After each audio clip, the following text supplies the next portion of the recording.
আপা ফুচকা কেমন হয়েছে? ভাইয়া মজা হয়েছে অনেক। টকটা আরো বেশি মজা ভাইয়া। এই দোকানের ফুচকা সবসময় মজাই হয়। ভাইয়া কত হয়েছে আমার বিলটা ভাইয়া?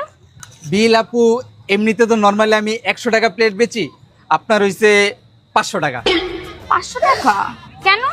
কারণ আপু আমার দোকানে যারা সুন্দরী কাস্টমার আসে তাদের বিলটা একটু বাড়াই রাখি। আচ্ছা ঠিক আছে দাঁড়ান ভাইয়া, এই যে আপনার বিলটা। ঠিক আছে, মজা ছিল ফুচকাটা। ঠিক আছে আপু, আবার আসবেন। ভাইয়া আমার কত বিল হয়েছে? আপু আপনার বিল হইছে, আপনি 100 টাকাই দেন। আমি 100 টাকা কেন দেবো? আপনি ওর কাছ থেকে কত রাখছেন? ওনার থেকে 500। তো ও সুন্দরী, ওর কাছ থেকে আপনি 500 রাখছেন, আমাকে দেখে কি সুন্দরী মনে হয় না? ওর কাছে যদি 500 টাকা হয় বিল, আমার কাছে 1000 টাকা বিল হয়েছে। হ্যাঁ 1000 টাকাই আছে, নেন। ওর থেকে আমি বেশি সুন্দর, বুঝছেন? আমি কি কম সুন্দর নাকি? আমি অনেক সুন্দরী, ওর থেকে বেশি সুন্দরী। ঠিক আছে আপা, হ্যাঁ আপনি অনেক সুন্দরী। Thank you. যান।